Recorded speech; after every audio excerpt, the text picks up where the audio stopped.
यदि सुखी जीवन जीना चाहते हो और भगवान का आलिंगन करना चाहते हो तो प्रतिदिन प्रातःकाल सायंकाल श्री राम की तरह, योगेश्वर कृष्ण की तरह, अरे पतंजलि, कणाद, गौतम, महर्षि दयानंद की तरह सबको एक साथ बोलना हो तो कहूँगा ब्रह्मा से लेकर दयानंद पर्यंत ऋषियों की तरह लंबी लंबी संध्याएं करो, ताकि हम लंबी लंबी संध्याओं को करते हुए समाधि की अवस्था तक पहुंच सके।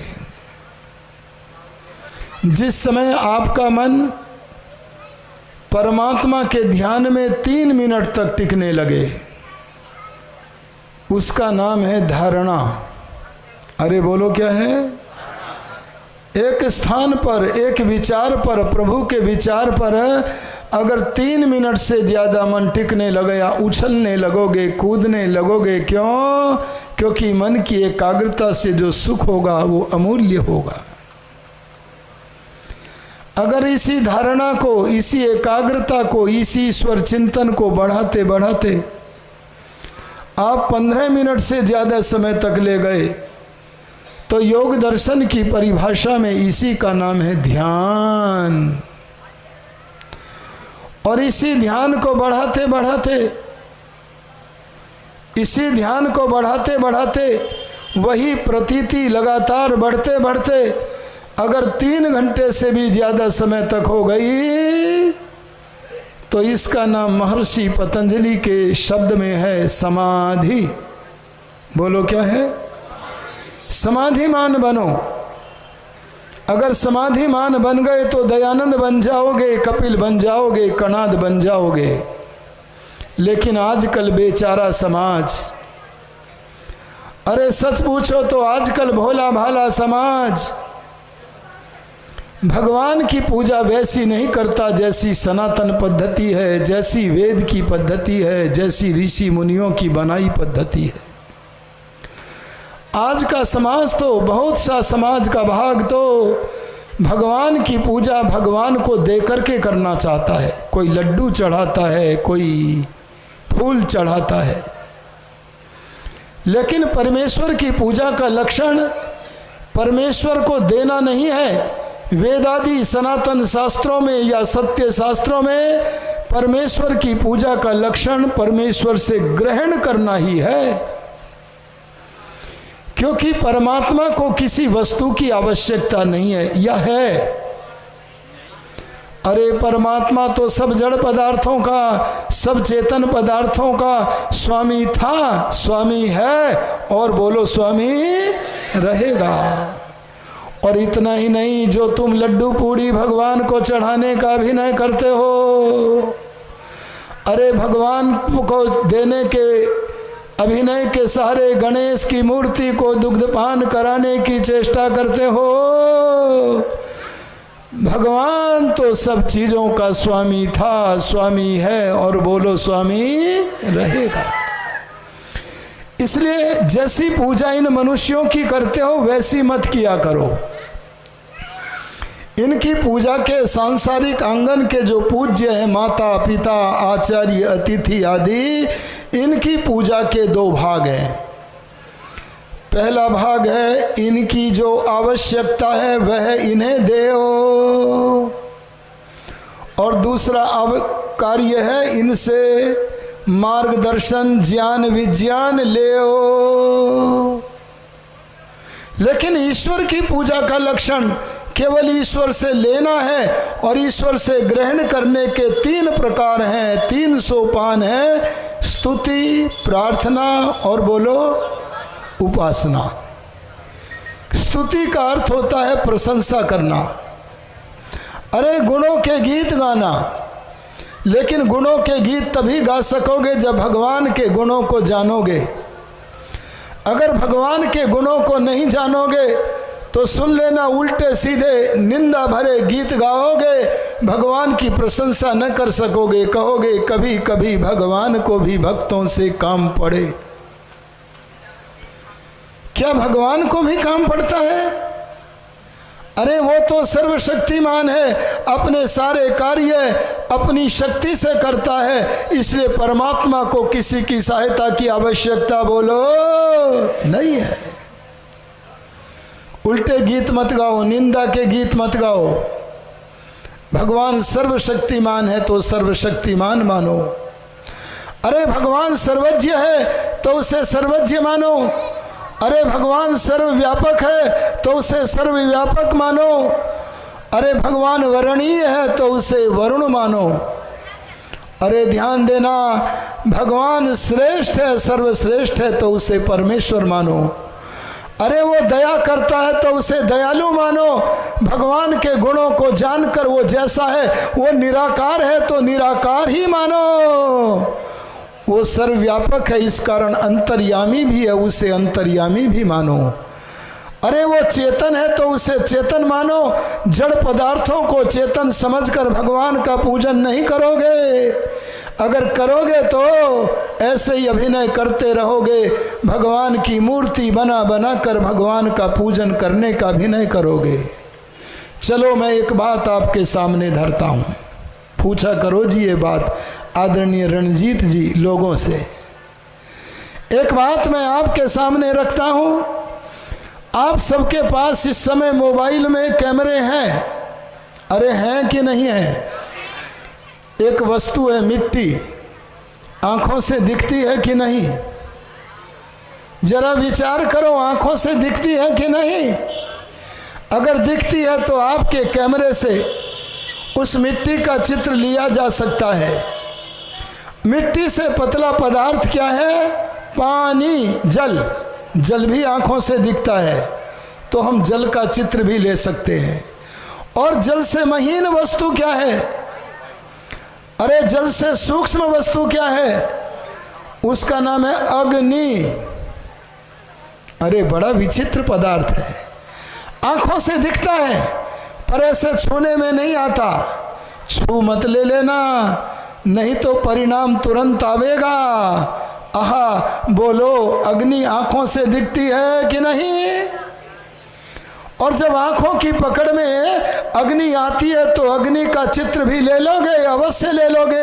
ये विज्ञान कहता है, ये नियम कहता है। और अग्नि से सूक्ष्म वस्तु क्या है? ये बातें तो सनातन धर्म के एक ही सत्संग में कही जाती हैं, जो कही जा रही हैं। उस सनातन धर्म के सत्य सत्संग का नाम बोलो क्या है? आर्य समाज। यहाँ पर विचार शक्ति करने का अवसर मिलता है आपको, उसके प्रयोग करने का अवसर मिलता है। इस अग्नि से सूक्ष्म पदार्थ है वायु। वायु माने पवन।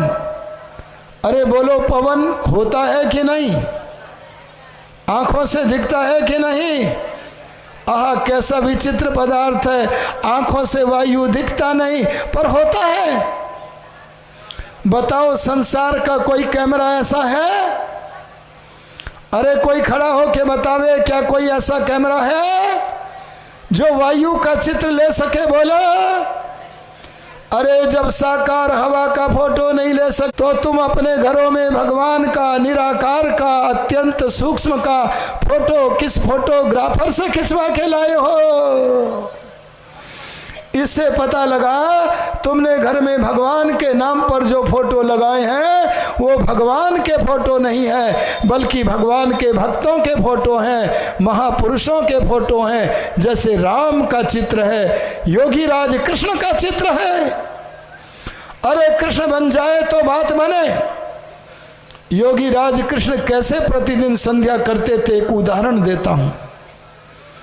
युद्ध से लौट रहे हैं। अरे छोटी घटना है क्या? युद्ध से लौट रहे हैं, सारथी बने हुए हैं, पीछे अर्जुन बैठे हैं।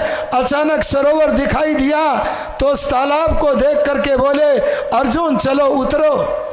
और उतर करके हम संध्या करते हैं।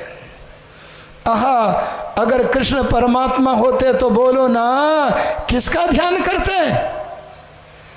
अरे भगवान की भक्ति करने वाले हैं, भगवान के भक्त हैं, परमात्मा के भक्त हैं। इसीलिए ऋषि दयानंद जी महाराज ने कहा, तू मनुष्यों की पूजा, परमेश्वर के स्थान पर मनुष्य की उपासना मत करने लगना, बल्कि भगवान के भक्त जिस परमात्मा की उपासना करते हैं, आर्य समाज के द्वितीय नियम में कहा,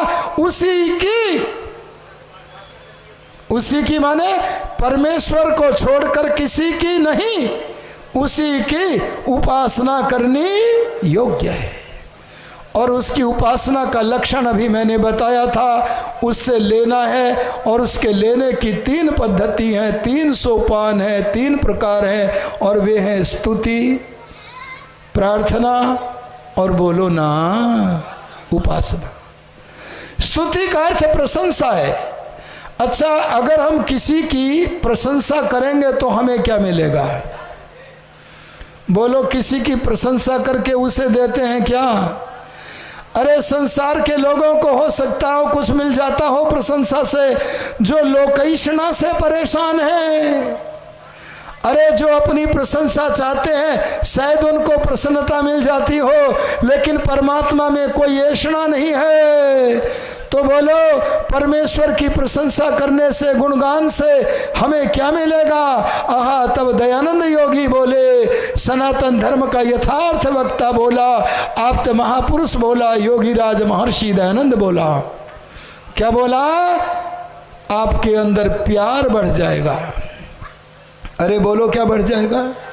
ध्यान दे लो, मैं आपसे कहूंगा, बोले अगर भगवान के गुणों के गीत गाओगे, अरे भगवान के गुणों के गीत गाओगे, तू दयालु है, तू कृपालु है, तू विद्वान है, तू भक्तों का उद्धार करता है, बोलो अगर इन गुणों का गान मन भर के करोगे तो प्यार बढ़ेगा कि नहीं बढ़ेगा? प्यार बढ़ा है आपका भगवान के लिए या नहीं, इसका एक मैं परीक्षा करने की कसौटी बताता हूं। जिस मनुष्य के मन में जिसके लिए प्रेम होता है, जितना अधिक प्रेम होता है, उसके लिए उतना उतना ही समय भी देता है। अरे माँ से प्यार है तो माँ को समय देवेगा, बोलो ना। अरे पिता से प्यार है तो पिता को समय देवेगा। अरे खेती से प्यार है तो खेती को समय देवेगा। अरे व्यापार से प्यार है तो बोलो व्यापार को समय देवेगा। अरे विद्यार्थी को विद्या से प्यार है तो बोलो विद्या को समय देवेगा। ऐसे ही आहा राजा जनक अगर हम बन गए, राजा जनक को जैसे भगवान से प्यार था, ऐसे भगवान के प्रेमी अगर हम बन गए तो बोलो भगवान के लिए समय निकलेगा कि नहीं निकलेगा? अरे बोलो निकलेगा कि नहीं निकलेगा? अपने अपने को कसौटी में कस के देखो कि हम सुबह शाम भगवान से मिलन करने की इच्छा के लिए कितनी समय निकालते हैं। अगर बिल्कुल समय नहीं निकालते तो अभिनय कर रहे हैं, प्रेम नहीं है। अगर 5 मिनट का समय निकाल रहे हैं तो थोड़ा सा प्यार है। अरे दयानंद योगी की तरह, अरे कितना बड़ा आदमी हो गया। लोगों ने जब उन्हें समाधि लगाते देखा तो कोई देखता 5 घंटे बैठे आज, कोई देखता 10 घंटे बैठे, कोई देखता 17 घंटे बैठे। आहा कितना परमात्मा के लिए प्यार था। अगर ये भगवान के लिए प्रेम की संपत्ति पाना चाहते हो तो संध्या में बैठ करके भगवान के गुणों का संकीर्तन किया करो। अरे बोलो जी, करना चाहिए कि नहीं? आपके सामने मैं अगर गायत्री मंत्र का व्याख्यान कर दूं तो आपके सामने पता लगेगा, अरे इसमें भगवान के गुणों का गीत भूः भुवः स्वः तत् सवितुर वरेण्यम, इन पदों के द्वारा कितने भगवान के गुणों का गान किया गया है। अरे आंखों में प्यार के आंसू आएंगे, स्नेह के आंसू आएंगे, प्रभु मिलन की उत्कट इच्छा होगी। इसीलिए आप भगवान से प्रेम की संपत्ति, अगर भगवान के प्रति प्रेम की संपत्ति पैदा करना चाहते हो तो भगवान का गुणगान किया करो। बोलो क्या क्या करो जी? और जितना जितना गुणगान करोगे, अरे सुन लो, उतना उतना हम पात्र बनेंगे। देखो एक बात और कहता हूं, कई लोग ऐसे हैं जो भगवान के गुण वाणी से तो बोलते जाते, अरे क्या कहा, तू दयालु है, तू दयालु है, बोलते तो जाते, पर कोई ठंड में ठिठुर रहा है तो उसे कंबल देने की चेष्टा नहीं करते। क्या कहा, जो मनुष्य परमात्मा के गुणों को वाणी से बोलता पर जीवन में धारण नहीं करता, वो तो भांड है। कठोर शब्द तो नहीं हो गया? अरे बोलो, वो तो भांड है। बोले वो वाणी वाणी से बोलता है पर परमेश्वर के गुणों से अपनी आत्मा को नहीं सजाता, ऐसे पाखंडी को ईश्वर की प्रशंसा करने का लाभ नहीं मिलता। इसलिए वही व्यक्ति स्तोता है जो परमात्मा के गुणों को प्रेम में भर के गुणगान भी करे और उसके गुणों से अपने आत्मा को, अरे बोलो, अलंकृत भी करे। ये स्तुति का फल है। स्तुति का फल एक तो बताया प्यार मिलना, और उसके गुणों से अपने को अलंकृत करोगे तो बोलो सुपात्र बनोगे कि नहीं? अरे विद्वान बन गए तो सम्मान बढ़ेगा, अरे दयालु बन गए तो सम्मान बढ़ेगा। अरे अगर परमेश्वर के गुणों को चुन चुन के अपने आत्मा में धर लिया तो सम्मान बढ़ेगा। ध्यान देना, ऐसे ही सम्मान बढ़ाने अर्थात अपने को पात्र बनाने के लिए हमें भगवान की स्तुति करनी चाहिए। भगवान को पाने की दूसरी पद्धति का नाम है प्रार्थना। बोलो क्या है? प्रार्थना का अर्थ बताता हूं। प्रार्थना माने सहायता की इच्छा करना। अरे बोलो, प्रार्थना माने, अगर प्रार्थना का अर्थ सहायता की इच्छा करना है, इससे एक बात पता चली, भगवान से प्रार्थना करने पर सहायता मिलती है। अरे बोलो, मिलती है। ऋषि दयान ने प्रार्थना का जो अर्थ दिया है वो मैं आपको बताता हूं। अपने पूर्ण पुरुषार्थ के उपरांत जो मनुष्य प्रार्थना करने का अधिकारी बनना चाहता, हर आदमी अधिकारी नहीं है। अरे बोलो, हर आदमी अधिकारी नहीं है। अधिकारी बनो, भगवान से प्रार्थना करने के अधिकारी बनो। अगर आहार बिगाड़ लिया, भ्रमण आदि व्यायाम नहीं किया, अरे स्वास्थ्य बनाने के तो काम किए ही नहीं, स्वास्थ्य बिगाड़ने के सारे काम किए और भगवान से प्रार्थना करो, हे भगवान शारीरिक सुख दे दो, तो बोलो अधिकारी हो क्या? इसलिए ऋषि दयान ने कहा, अगर प्रार्थना करने के अधिकारी बनने हो तो अपना पूर्ण पुरुषार्थ करो। किसका? अरे बोलो ना, किसका? अपना।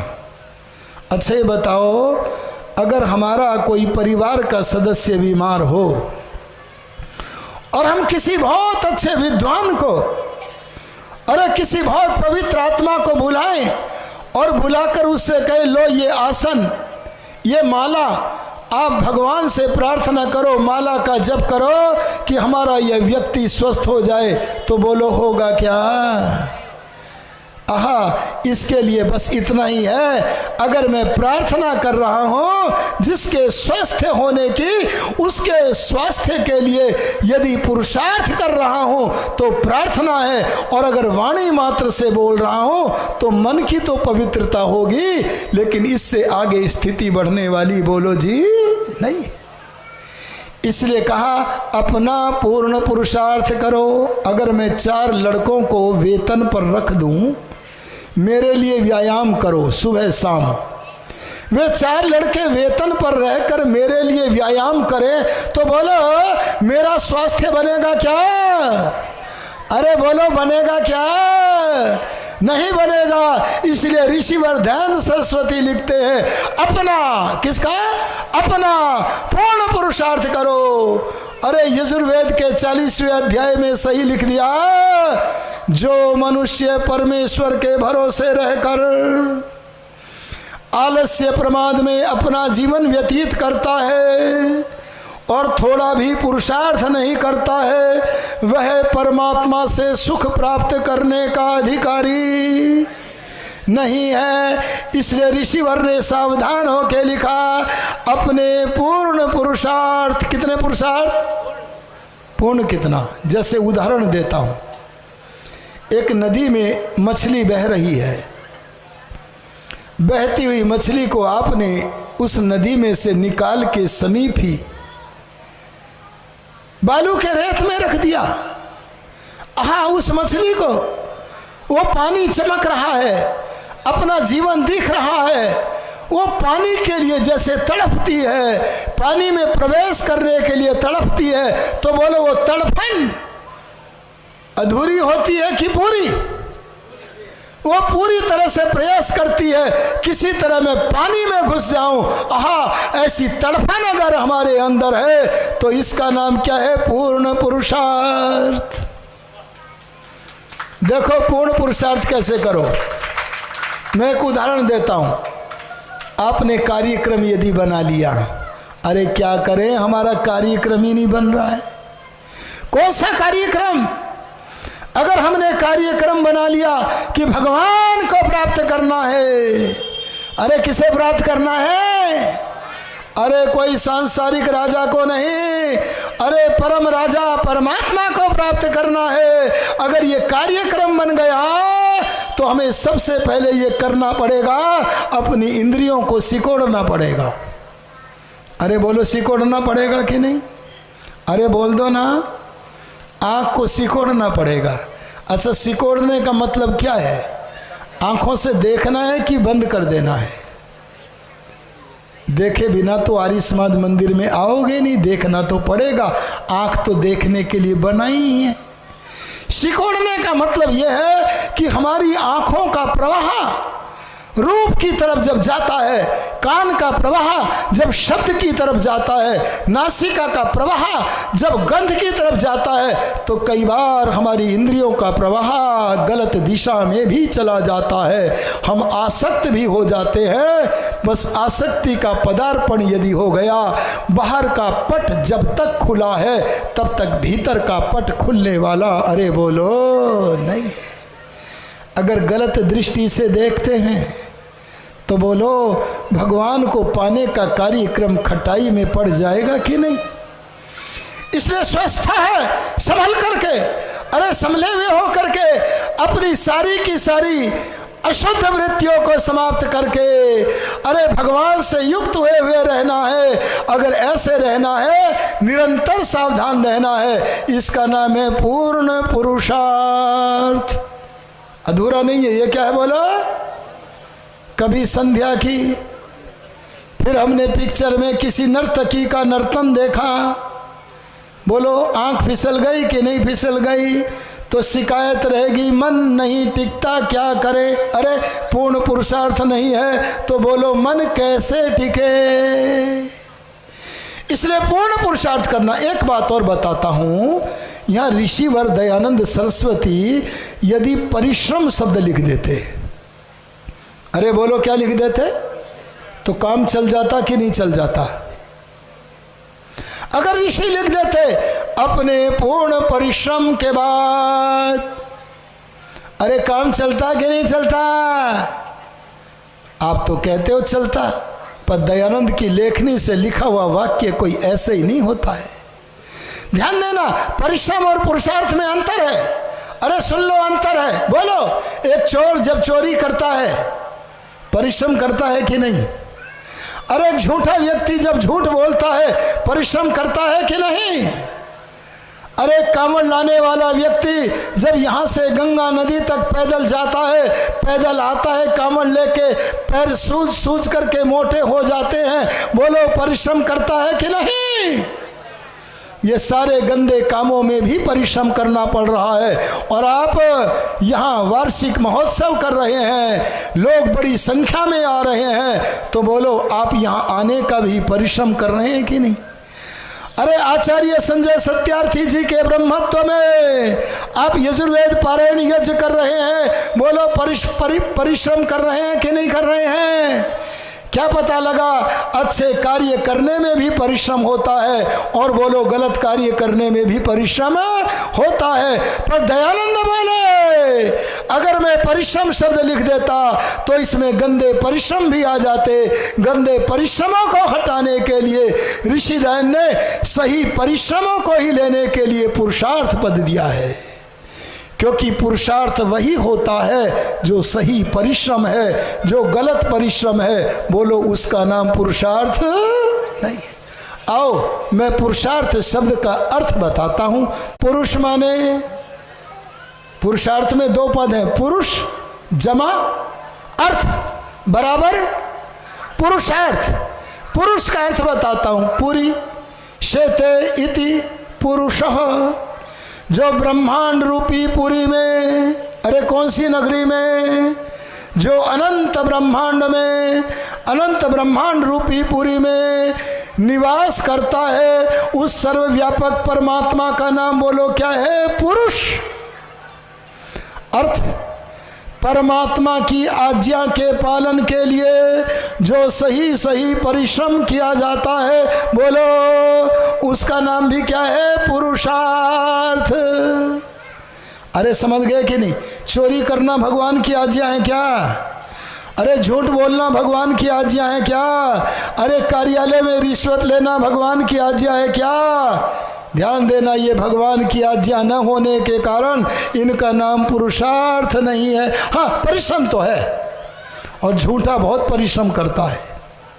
एक बार योगी राज स्वामी आत्मानंद जी महाराज जिस समय विद्यार्थी काल में, उनका नाम था मुक्तिराम।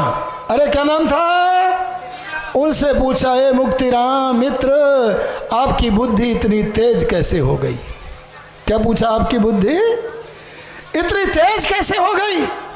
तब मुक्तिराम जी ने सोचा, अगर मैं ये बताऊंगा मेरी बुद्धि कैसे तेज हो गई तो जो काम मुझे करना नहीं चाहिए वो हो जाएगा। अपनी बड़ाई अपने मुंह से करने का लाभ नहीं है, अपनी बड़ाई अपने मुंह से करने का लाभ नहीं है। मैं अपनी प्रशंसा क्यों करूं? इसलिए इस प्रश्न का उत्तर टालते हुए मुक्तिराम बोले, क्या बोले? अरे बुद्धि तो जब तेज होनी होती है हो ही जाती है, बस मैं तो प्रसन्न रहने का प्रयत्न करता हूं। अब पूछने वाला भी कम नहीं था, उसने पूछा, तो भगवान यही बता दो कि आप प्रसन्न कैसे रहते हो? बोलो छोटा प्रश्न है क्या ये भी?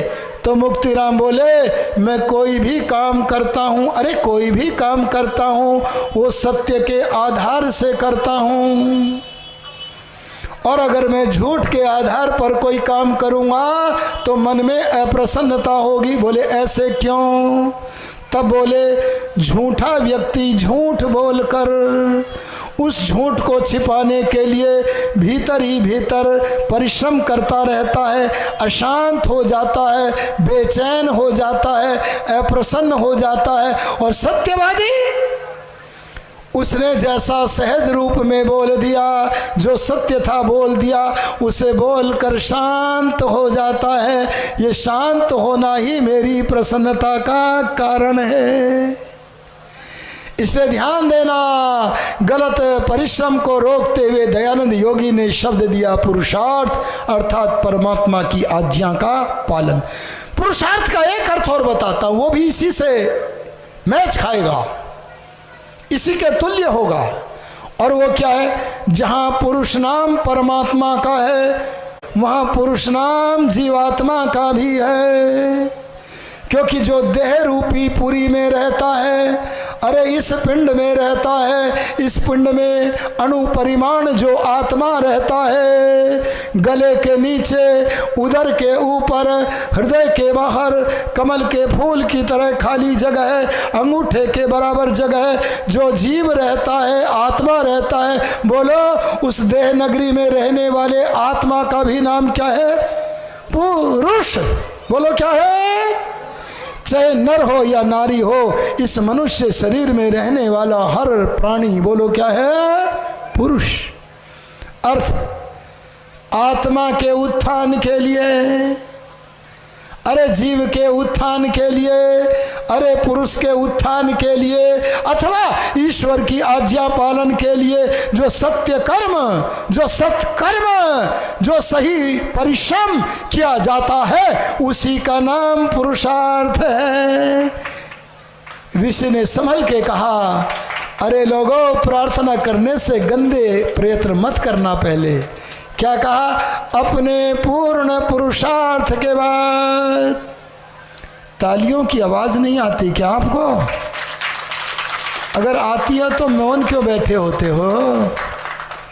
अरे ये तो वेद की वार्ताएं हैं, वेद की वार्ताओं का स्वागत कर दिया कर। ध्यान देना, अपने पूर्ण पुरुषार्थ के बाद प्रार्थना करो। देखो कैसे करना। अमरेंद्र जी, कहना मेरे पड़ोसी का सत्यानाश हो जाए। बोलो चलेगा कि नहीं चलेगा? अरे बोलो ना। नहीं चलेगा। क्यों नहीं चलेगा? परमात्मा की श्रवण शक्ति रूपी कान, ये वाले कान नहीं बोले मैंने। कौन से कान बोले? परमात्मा की श्रवण शक्ति रूपी कान आपकी अशुद्ध प्रार्थना को, दुष्ट प्रार्थना को सुनते नहीं है, पूरा तो क्या करेंगे। इसलिए परमात्मा से ऐसी गलत प्रार्थना, अरे बोलो, मत करना। तो कैसी प्रार्थना करें? दयानंद जी बताते हैं, उत्तम कार्यों की सिद्धि के लिए। कैसी? हे भगवान, मैंने दिनचर्या खराब रखी, मेरा शरीर बिगड़ गया। अरे क्या बिगड़ गया? मेरा शरीर बिगड़ गया। अब मैंने अपने शरीर का निर्माण करने के लिए पुरुषार्थ करना प्रारंभ कर दिया है, पर मेरा पुरुषार्थ पर्याप्त नहीं है। प्रभु मेरी सहायता कर दो। अरे आप जानते थे मैं आज आगे चलकर योगाभ्यास करूंगा, इसलिए आपने मेरे भीतर के अंगों को नष्ट होने से बचाए रखा है, ये बात मैं जान गया हूं। इसलिए हे प्रभु आप मेरी सहायता करो, मुझे स्वस्थ करो, वास्तविक स्थिति में मेरे अंगों को ले आओ। बोलो, ये प्रार्थना फलीभूत होगी कि नहीं? यह है उत्तम कार्यों की सिद्धि के लिए। अरे कैसी प्रार्थना? अरे भावना तो देखो। भगवान का भक्त होकर उत्तर प्रदेश का मुख्यमंत्री योगी आदित्यनाथ एक समय कहता है, अरे एक समय आएगा, मानो आर्यों के स्वर में स्वर मिलाकर कहता है, एक समय आएगा जब सारा विश्व भगवा पहनेगा। अरे इस भगवा पहनने का मतलब क्या है?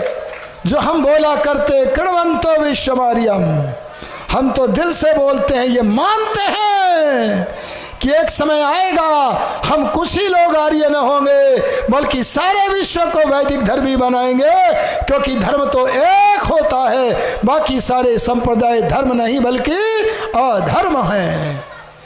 इसलिए कृणवंतो विश्वमार्यम का साकार करने की योजना बनाने वाले उत्तम कार्यों के लिए, प्रार्थ सिद्ध करने के लिए प्रार्थना करते हैं।